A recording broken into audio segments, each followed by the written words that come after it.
रहस्यमयी लीला, आनंददायी मोक्षदायी इस कथा में हम सभी लोग निर्मल भाव से पवित्र होकर के प्रवेश करें।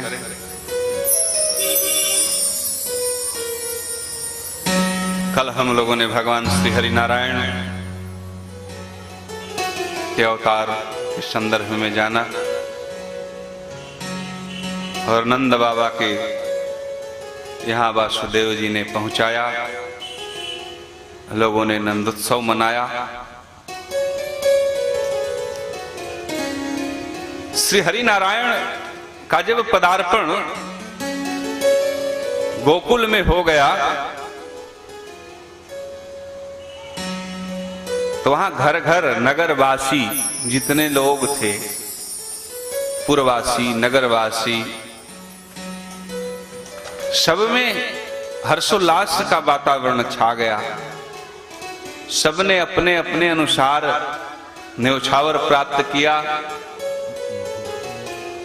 और सभी नंद बाबा यशोदा मैया का गुणगान करते हुए अपने अपने घर को गए। और इधर जब वासुदेव जी भगवान श्री हरि को यशोदा मैया जी के यहां छोड़ करके आए, कारागार में प्रवेश किए,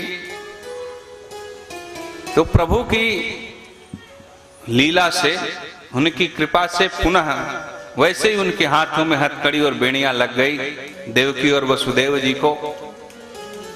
और जो यशोदा मैया के गर्भ से साक्षात महामाया का जन्म हुआ था श्री नारायणी का, उसको लेकर के कारागार में उपस्थित हुए। देवकी का मन बहुत उदास है, व्याकुल है, घबराई हुई है। आपस में विचार कर रहे हैं वासुदेव और देवकी जी की, कहीं कंस ये जान करके कि ये पुत्र नहीं बालिका है, शायद उसका हृदय पिघल जाए, द्रवित हो जाए। ये आपस के मन में लोग विचार कर रहे हैं। और उधर कंस को जैसे ही पता चला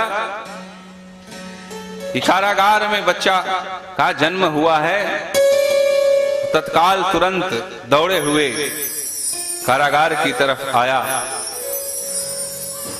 और कहा, ये बच्चा मुझे दे दो।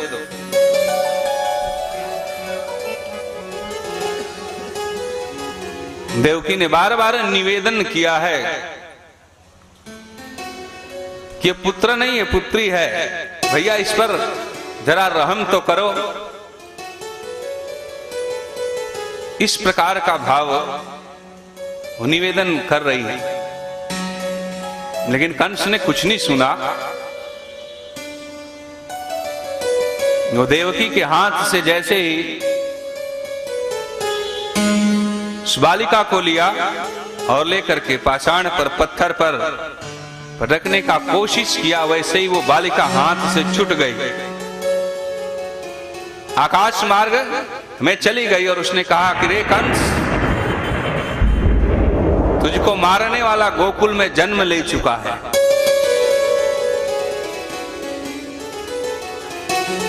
अब तुम्हारे जीवन का अंत निश्चित है। इस प्रकार उसने संकेत दिया। कंस व्याकुल हो गया, उसे नींद नहीं है, न रात न दिन, किसी भी प्रहर वो हमेशा व्याकुल, घबराया हुआ, सहमा हुआ सोच रहा है। लेकिन श्री हरि नारायण का पदार्पण होने की वजह से ऐसा सुखदेव मुनि ने बताया कि उसके अंदर भी कुछ सुंदर विचार उत्पन्न होने लगे। कंस को नींद नहीं है, उसे व्याकुलता है, घबराहट है, और नींद उसे आए भी कैसे, क्योंकि निद्रा की अधिष्ठात्री देवी महामाया ही तो है।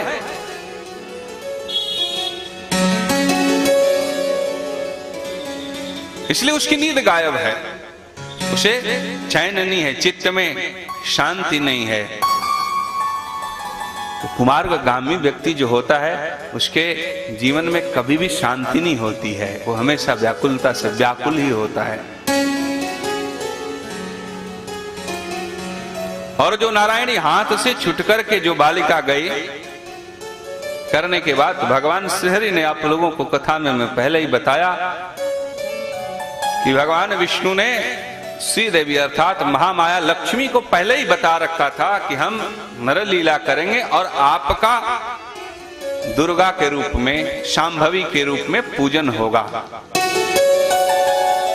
ऐसा उल्लेख शास्त्र में है, श्रीमद् भागवत में भी है कि वो जो नारायणी हाथ से छूटी वही विंध्याचल पर्वत पर निवास की और विंध्यवासिनी देवी के नाम से प्रसिद्ध हुई। प्रेम से बोलिए विंध्याचल धाम की, विंध्यवासिनी महारानी की। और श्रीहरि ने कहा कि आपका अनादिकाल तक पूजन चलता रहेगा। यह नारायणी विंध्यवासिनी के रूप में स्थापित हो गई। उधर कंस को दिन प्रतिदिन व्याकुलता बढ़ती ही चली जा रही है। वैसे भी जब तूफान आता है ना, बारिश होने लगती है तो तूफान क्या होता है, तो थम जाता है, तब बारिश होती है। जो कुमार्गामी लोग होते हैं, गलत राहों पर जाने वाले लोग होते हैं, तो उन्हें श्री हरि का दर्शन से पहले उनके अंदर में जो सुबोध सद्बुद्धि आने लगती है, तो उन्हें आभास होने लगता है कि हम अपने जीवन में बहुत सारे अच्छा कर्म नहीं किए, तो उस कर्मों का प्रभाव तो झेलना उसी मानव को पड़ता है, उसी व्यक्ति को पड़ता है, कोई उसके बदले में दूसरा व्यक्ति नहीं झेलता। जैसा कर्म, इसलिए गीता में भगवान श्री कृष्ण ने कहा है कर्मण्येवाधिकारस्ते मा फलेषु कदाचन। अर्थात मानव जो है, संसार के जो वासी हैं, देहधारियों का एक ही कर्तव्य होता है और वह कर्तव्य है कर्म करना। मा फलेषु कदाचन, ये फल की कामना नहीं करना है कि कहां पर कौन सा फल मिलेगा, फल की कामना करना ही नहीं। क्योंकि अगर फल की कामना कोई सोचता है कि ये मुझे मिल जाए, तो उसके चाहने से नहीं मिलता है, दिलाने वाली भक्ति है, उसका तप है। कर्म तो निमित्त के लिए किया जाता है, कर्म करते जाना है, फल अपने बस में नहीं है। इसलिए प्रभु ने मानव जीवन में मनुष्य को सब कुछ दिया, 94 चीजों को दिया, लेकिन 6 चीज अपने पास रखा, 6 अपने पास रखा और 94 जीव को दे दिया। हानि लाभ जीवन मरण यश अपयश विधि हाथ। हानि कब होगा, कब लाभ मिलेगा, जीवन और मरण, कब कौन जन्म लेगा और कब कौन शरीर को छोड़ करके परधाम को जाएगा, ये मनुष्य के बस की बात नहीं है, ये प्रभु ने अपने पास रखा। तो यहां ध्यान देना है इस कथा के भाव में कि कंस व्याकुल क्यों है, कि कंस के अंदर डर है, उसके अंदर व्याकुलता है, उसके कर्मों का अंत हो गया है। और डरता कौन है? जो सुंदर सात्विक कर्म करने वाले लोग हैं वो कभी डरते नहीं हैं। डर उनके अंदर होती है जो दुष्चरित्रवान होते हैं। चरित्रवान व्यक्ति को डर नहीं होता, वो तो कहीं भी किसी भी अवस्था में एक शाही दिखता है। एक व्रती धर्मनिष्ठ होकर के वो चलता है। कंस को अपने कुकृत्यों का अभाव है, इसलिए उसके प्रजा में, और सबसे बड़ी बात यह है कि जो अपने पिता को खुद उग्रसेन जी महाराज को भी उसने क्या किया, कारागार में डाल दिया।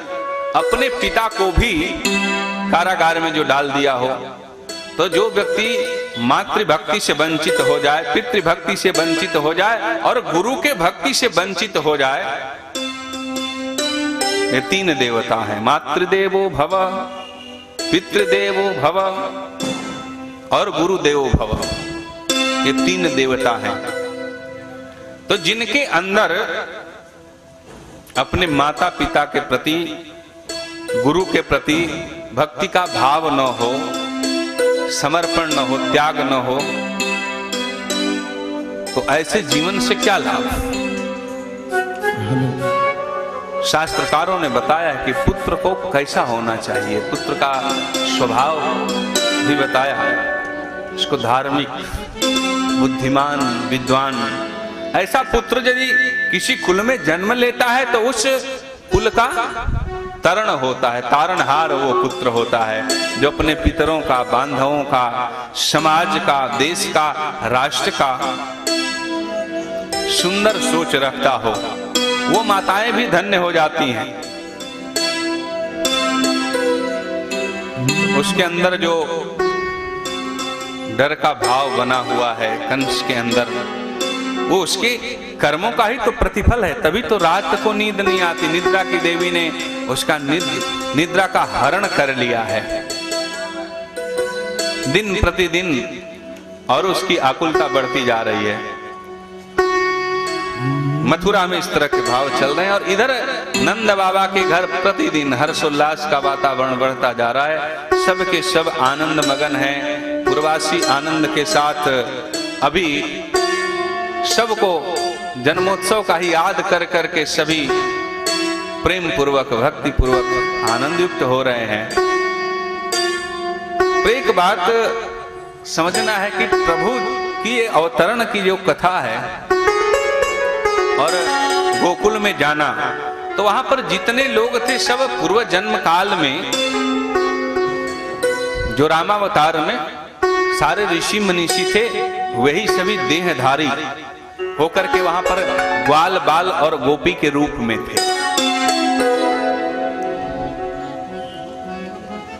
सब वही, सब के सब देवाधिदेव महादेव से लेकर के संपूर्ण लोग वहां पर उपस्थित हैं। इधर कंस अपने सभासदों को बुला करके, अपने अन्य भाइयों को, मंत्रियों को बुला करके विचार विमर्श करता है। विचार विमर्श कर रहा है कि गोकुल और गोकुल के आसपास के नगर में जो भी बच्चे जन्म लिए हैं, इन सभी को समाप्त करने की योजना बनाओ। आसपास के जो भी नगरों में, गांवों में जन्म लिए हैं, इस प्रकार के का उसने सभा एकत्रित किया, अपने सभासदों के बीच बैठा है और मंत्रियों से सलाह करके पूतना को गोकुल की तरफ भेजता है कि जो भी बालक हैं उन्हें समाप्त करने के लिए।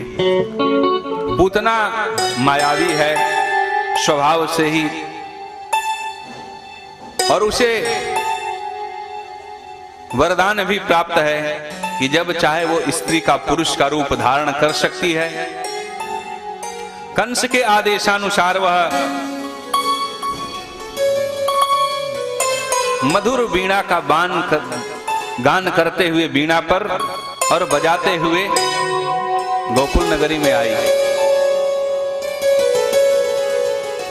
और क्रमशः जिसके घर में बालक का जन्म हुआ सब घर को जाने लगी, और एक एक करके गोकुल से जो बालक थे वो समाप्त होने लगे, सभी रोने लगे। सभी माताओं का आर्त क्रंदन शुरू हो गया, सब रो रही हैं माताएं।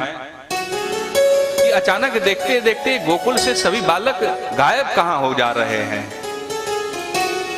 पूतना क्रमशः सब घरों में जाती, मायावी वेश धारण करके कभी फल बेचने का बहाना बना रही है, कभी कोई और बहाना बनाते हुए सब घरों में प्रवेश करती और बालकों को अपने स्तन का विष रूपी दूध पिला करके सबको मारना आरंभ किया। यही कहानी उसने श्री हरि नारायण के साथ में भी सोचा। यशोदा जी पालना में नंदलाल को छोड़ दी हैं। प्रभु मंद मंद मुस्कान के साथ पालने में झूल रहे हैं। तभी पूतना यशोदा मैया से नजर चुरा करके आती है और आने के बाद में भगवान श्री हरि को अपने गोद में बिठा लिया और बिठाने के बाद उन्हें भी स्तनपान कराने लगी। श्री हरि उसके मायावी रूप को समझ गए और समझने के साथ उन्होंने स्तन का पान करते करते उसके रुधिर का भी पान करना आरंभ किया। पूतना के रुधिर का भी पान करना आरंभ किया और तब पूतना का जो वास्तविक रूप था सामने प्रकट हो गया, आ गया। उन्हें पूतना का भी उद्धार किया। पूरे नगर के वासी यशोदा मैया सब व्याकुल हो गए, सोचने लगे। अचानक यशोदा मैया ने जैसे देखा कि पालना से तो भगवान श्री हरि गायब है, मेरा नंदलाल गायब, तो देखने के बाद व्याकुल हो गई और नंद बाबा के पास आकर के रुदन करने लगी। जब चारों तरफ सब नगर के वासी मिलकर के खोजना आरंभ किए तो देखे कि बिछड़ नहीं सकता था, तो नगर वासियों ने सीढ़ी लगाया और लगाने के बाद ऊपर चढ़े तो देखा बड़े प्रेम के साथ भगवान श्री हरि नंद गोपाल आराम के साथ खेल रहे हैं। यशोदा मैया को ला करके लोगों ने उनके लाला को दिया है। यशोदा मैया प्रसन्न हो गई अपने नंदलाल को पा करके। और घर घर में लोगों को व्याकुलता भी होने लगा कि जब से यशोदा के घर में लाला हुआ तब से कुछ ज्यादा ही इस नगरी पर आक्रमण भी बढ़ गया।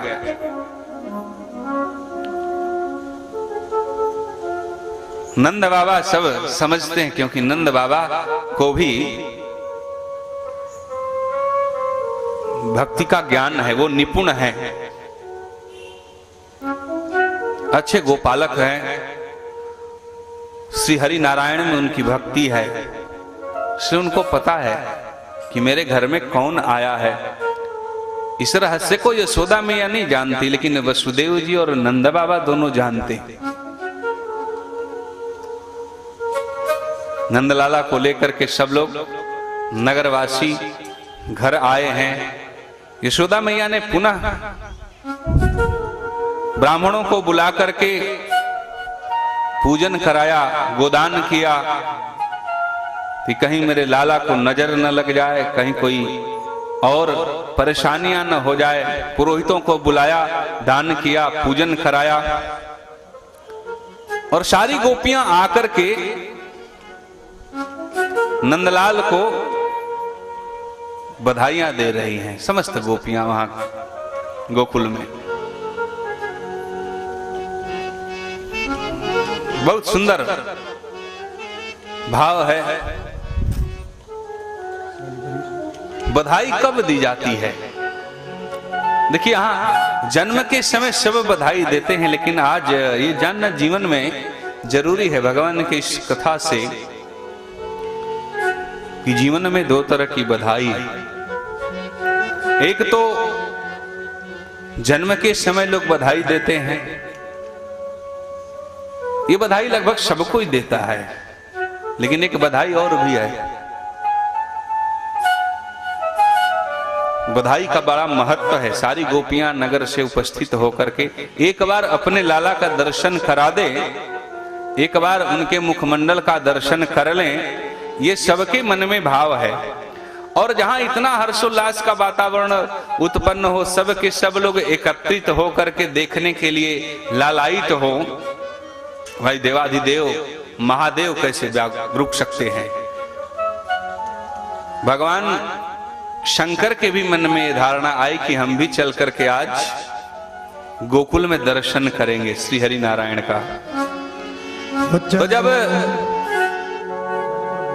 महादेव चले अपने मानस कैलाश से, तो मां पार्वती को कहा कि देखिए भाई, मैं तो अब जा रहा हूं श्री हरि नारायण का दर्शन करने के लिए।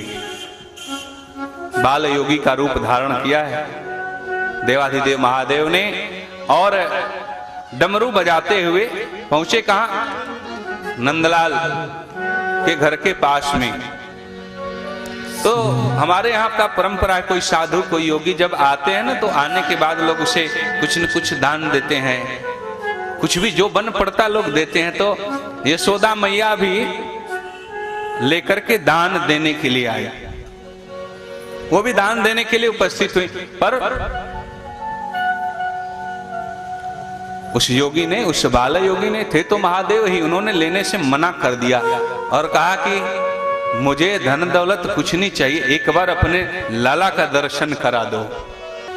दर्शन के रूप में 5 बार परिक्रमा किया है महादेव ने, आशीर्वाद भी दिया है कि आपका लाला युग युगांतर तक जिए। वो चुप भी हो गए, शांत हो गए। नित्य प्रतिदिन आनंद का वातावरण उत्पन्न होने लगा सबके।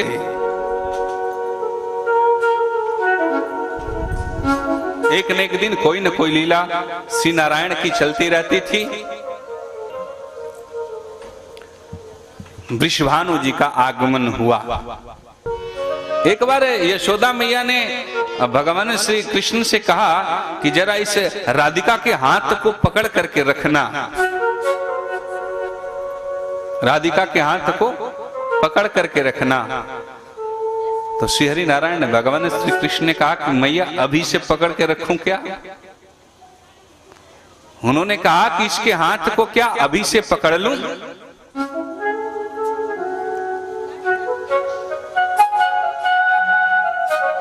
बड़ा सुंदर भाव है। और राधा जी को वृषभानु भी कहा गया। आनंद युक्त होकर के चल रहे हैं। भगवान श्री हरि का नामकरण भी हुआ।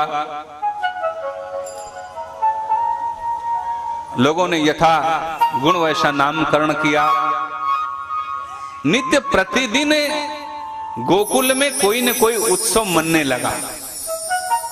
ऐसा कोई भी दिन बाकी नहीं बचा जिस दिन वहां उत्सव न मनता हो। उत्सवमय हो गया गोकुल का धाम। गंगा के जल में जो उफान थे वो शांत हो गया, निर्मल पवित्र होकर के गंगा बहने लगी। सारे फल फूल से पेड़ लद गए। जिधर देखा लोगों ने वहां ही सब में सब जगह श्री हरि नारायण का दर्शन होने लगा। सब मगन हैं पूर्ववासी। गायों का दूध बढ़ गया। जो गाय कम दूध देती थी उनका दूध बढ़ गया। श्री का निवास हो गया। वहां सभी मगन है, सब मस्त हैं। और गोपियों का तो पूछना ही नहीं है। वो किसी न किसी रूप में कोई न कोई बहाना बना करके नंद बाबा के घर के आसपास घूमने लगी। नंद बाबा के आसपास घूमने लगी। समय व्यतीत होता रहा। भगवान श्री हरि का नामकरण के बाद उनका अन्नप्राशन भी किया है। अन्नप्राशन करके यशोदा मैया ने बहुत सारा दान ब्राह्मणों को दिया, गोदान ने दिया, स्वर्ण दान दिया, दूध देने वाली गायों का दान किया है। हजारों की संख्या में गाय दान की गई। सब मगन हैं। सारे पूर्ववासी यज्ञ पाठी ब्राह्मणों ने यज्ञ पाठ किया है। श्री हरि क्रमशः शनै शनै जैसे पूर्णिमा का चांद बढ़ता है वैसे श्री हरि बढ़ते चले गए।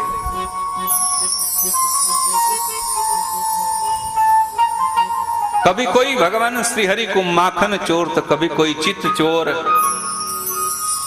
कन्हैया, कृष्णा, नाना प्रकार का नाम लेकर के लोग बुलाने लगे। और यहां तक कि जिस दिन जो गोपी भगवान श्री हरि का दर्शन नहीं करती थी तो सुबह हो शाम हो या कभी किसी न किसी बहाना बना के नंद बाबा के घर जरूर चली आती थी। श्रीहरि ने भी खूब लीला रचा। वहां पर श्री नारायण ने बहुत लीला रचा लोगों के बीच। सबको ये लगता था, सारे गोपियों को लगता था कि कन्हैया मेरा है, गोपाल मेरे हैं, कृष्ण मेरे हैं। सबको यही भाव लगता था। लगता मेरे अभी आंगन से निकल के चले जा रहे हैं, कभी कोई देखता है कि मेरे घर के पास में खड़े हैं।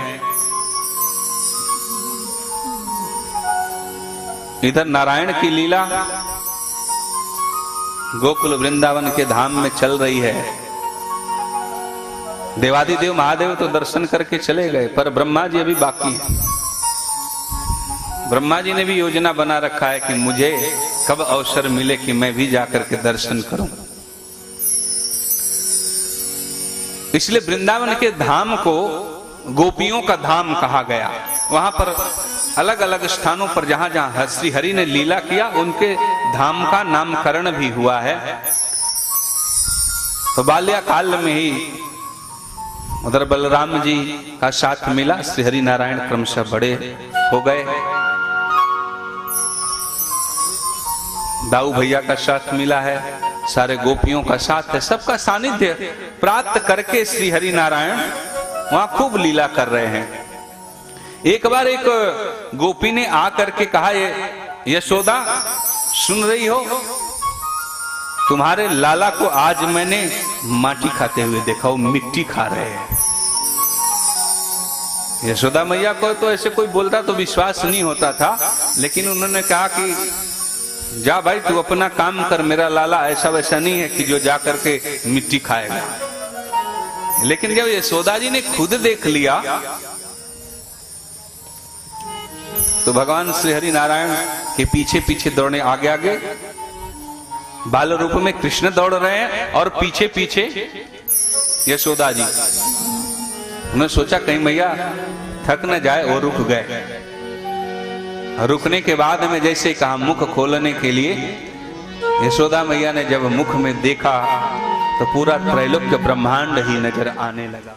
भगवान श्री हरि के मुखार बिंदों में जब यशोदा जी ने देखा तो उसमें पूरा त्रैलोक्य ब्रह्मांड, पशु पक्षी जीव जंतु सब उनके मुखमंडल में ही दिखाई देने लगे।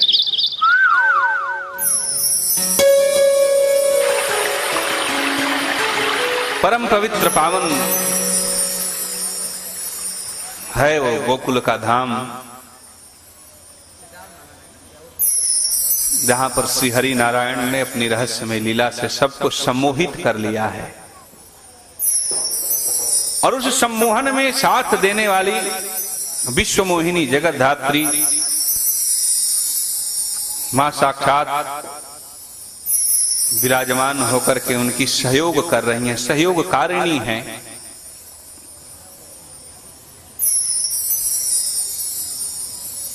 अद्भुत है, परम्पार वहां का श्रम्य वातावरण है।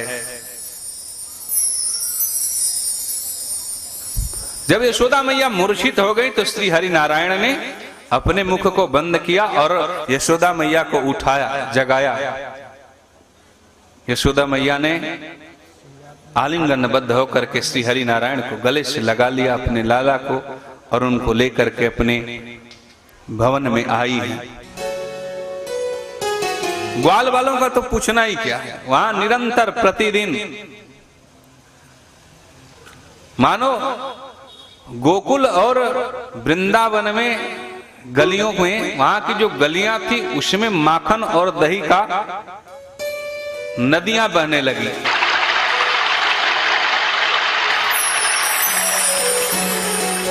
सबके घर में, सबके घर में, सबके सब हर्षोल्लास के साथ आनंदित हो गए हैं।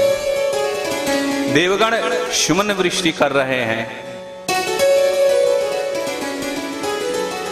एक बात इस लीला में और जान लेना है कि श्री हरि ने चाहे वो मिट्टी खाई या माखन चोरी किया, ये सिर्फ माखन की चोरी नहीं थी, ये मनुष्य के चित्त का चोर वो नहीं। उन्होंने दिखाया समाज के लोगों को कि देखो ये जो नश्वर समाज है जिसमें आप लोग जी रहे हो, ये क्षणिक है। इसलिए हरि की जो भी लीला है, एक लीला करते हैं, फिर दूसरी लीला आरंभ हो जाती है, फिर तीसरी आरंभ होती है, फिर चौथी आरंभ होती है।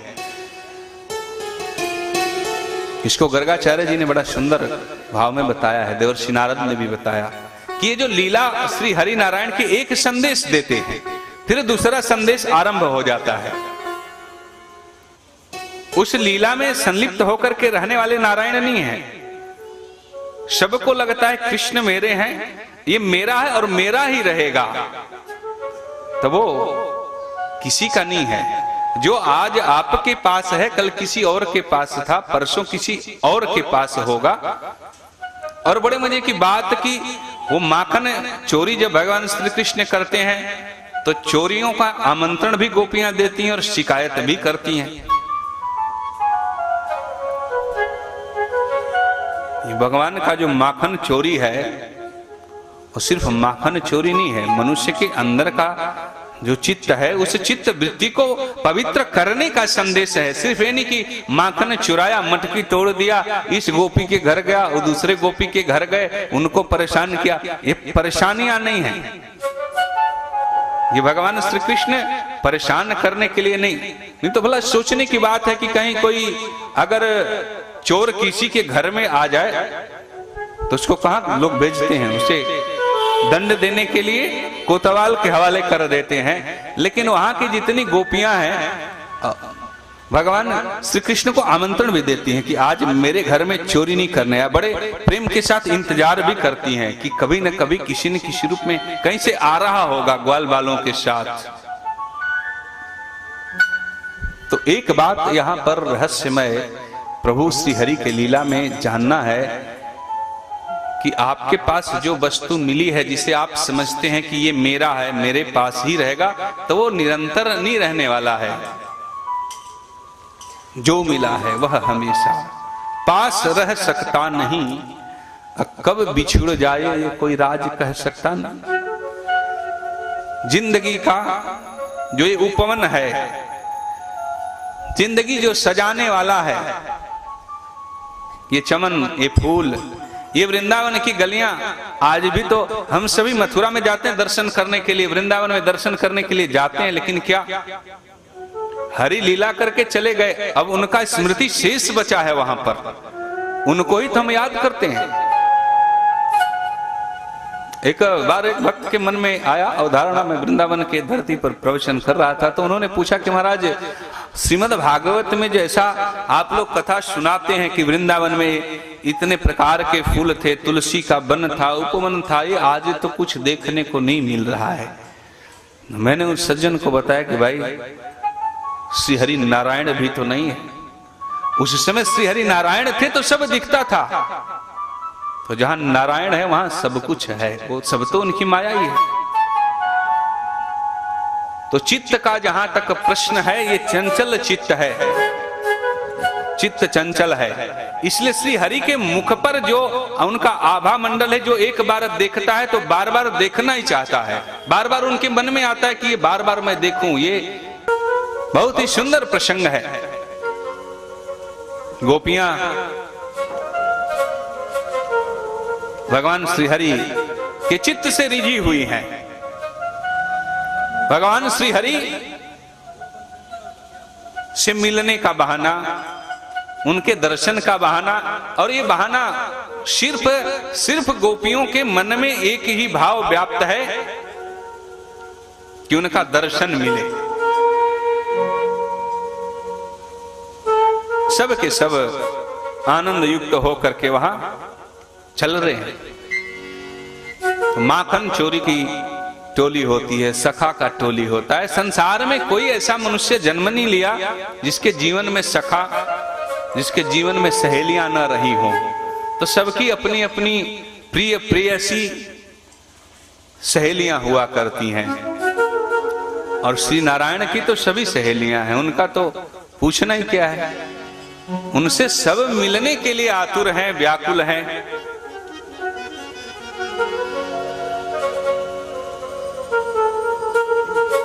यशोदा मैया से तो कोई जाकर के कुछ भी बोलता तो वो मानने को तैयार नहीं। गोपियां जाके बोलती हैं, कहती हैं कि आपके लाला ने मेरे घर में माखन चोरी किया है। उतना नहीं, हल्ला भी मचाया, मटकी तोड़ डाली।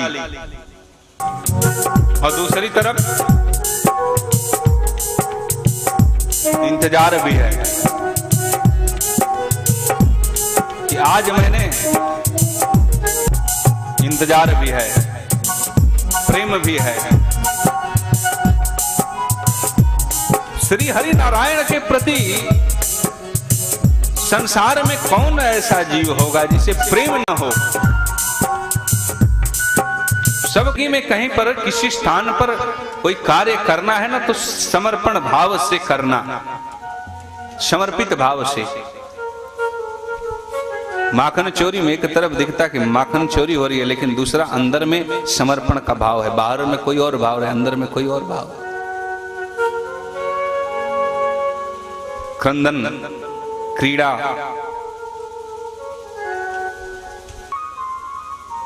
वो सूर बाबा समझे। सूर बाबा ने पूरा का पूरा उनकी इस रहस्यमय लीला को समझाया।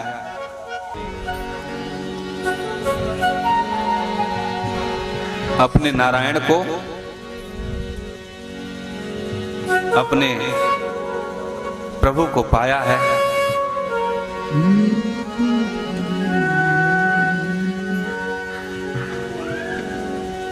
चित्त वृत्ति जो होती है मनुष्य के अंदर, चित्त की बड़ी गहरी परिभाषा है। इसको सुखदेव जी महाराज ने भी बताया कि राजन परीक्षित, ये जो चित्त है ना वो चंचल है, और इस चित्त वृत्ति में यहां पर श्री हरि के उस रूप को बिठाना उतना आसान भी नहीं है। उस रूप को बिठाना इतना आसान भी नहीं है, और उसको पाना भी इतना आसान नहीं है। लेकिन एक चीज हो सकता है महाराज परीक्षित, कि अगर आप वृंदावन में जो गोपियों का भाव था, उस भाव में अगर अपने आप को प्रस्तुत कर दें, तो हरि को पाने में आसानी हो जाएगी। गोपियों का मार्ग भक्ति का मार्ग है, और जो ज्ञानी जन हैं, गर्गाचार्य ऋषि हुए, उद्धव जी हुए, तो ये लोगों का मार्ग ज्ञान का मार्ग है। ज्ञान और भक्ति में बड़ी विषमता है तो दोनों में समांतर स्थितियां, लेकिन विषमता इस संदर्भ में है कि जो ज्ञानी जन होते हैं वो ज्ञान के माध्यम से प्राप्त करना चाहते हैं, और भक्ति मार्गानुगामी जो है वो भक्ति से प्राप्त करना चाहता है। तो ज्ञान की परिभाषा में और भक्ति में अंतर यह है कि ज्ञानी जन हर वस्तु को ही ज्ञान से देखते हैं कि उसमें वो उसका प्रारूप क्या होगा, प्राकट्य क्या होगा, उसकी रहस्यमय चीजें क्या हैं, ये जानने का कोशिश करता है। लेकिन जो भक्तिमयी लोग होते हैं, जो भक्त होते हैं, उनको उससे मतलब नहीं है, उनको उससे मतलब नहीं है। क्योंकि गोपियां ज्ञान की चर्चा नहीं जानती। गोपियों को बस इतना पता है कि कृष्ण का आगमन हुआ और इनको मेरे घर में माखन चुराना है, इनका सानिध्य प्राप्त करना है। तो इस तरह का जो इनके अंदर भाव बैठा हुआ है तो साक्षात्कार है, उसमें दूरी नहीं है। माखन चोरी के इस रहस्यमय लीला को ब्रह्मा जी भी नहीं समझ सके। अंततोगत्वा ब्रह्मा जी ने पूछा है श्रीहरि से, तो इसकी गहराई में हम लोग अभी चलते हैं कि ये माखन चोर जो जिसे हम कहते हैं, जो वृंदावन में रहने वाला वासी, वाकई ये माखन चोरी करने के लिए सिर्फ माखन ही चुराया कि कुछ और भी चुराया? कि माखन का जहां तक प्रश्न है तो श्री हरि नारायण क्या यशोदा मैया के पास तो माखन की कमी थी नहीं, वो तो पूरे नगरवासी को बांटती थी।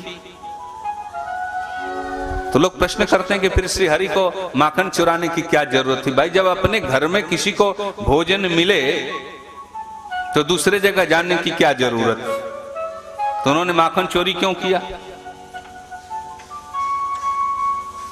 श्रीहरि बड़े दयालु हैं, श्रीहरि बड़े ही दयालु हैं। दया का भाव इस संदर्भ में है कि वो एक के लिए जन्म तो लिए नहीं है, एक घर में रहने के लिए तो जन्म उनका हुआ नहीं है। उनका तो हर लीला, हर क्षण, हर समय सिर्फ त्याग के लिए हुआ है, उद्धार के लिए हुआ है।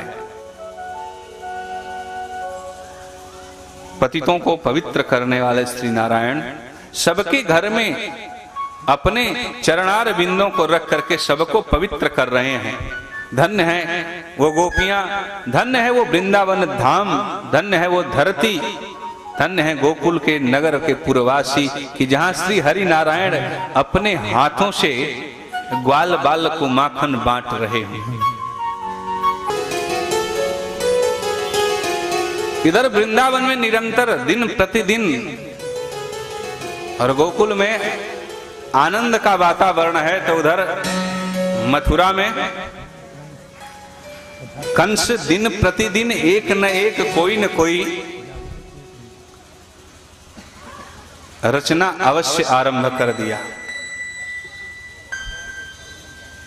नींद तो पहले ही गायब हो चुकी है, शांति भी गायब हो गई। तो कभी पूतना को भेजा, कभी अघासुर, बकासुर, उसके पास जितने भी उसके सहयोगी हैं सबको वो भेजते जा रहा, सबको भेजा। और श्री हरि नारायण ने अपनी लीला से उन सभी का उद्धार किया। इसमें नहीं, उसी में नहीं मिल रहा।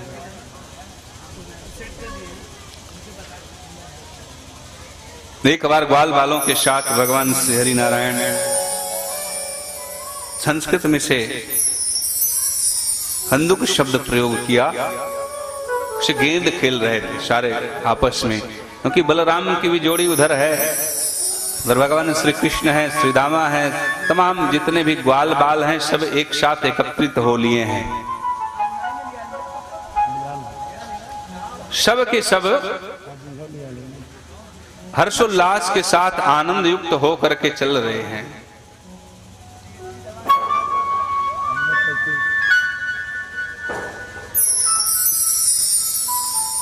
भगवान श्री कृष्ण मैया यशोदा से जिद भी करते हैं कि मैं भी गाय चराने जाऊंगा, मुझे भी गाय चराने को भेज दो। मैया यशोदा ने कहा कि भाई अभी बहुत छोटा है, जब बड़ा हो जाना तब जाना। पर मानते नहीं है, वो गाय चराने के लिए उद्यत होते हैं और जाते हैं।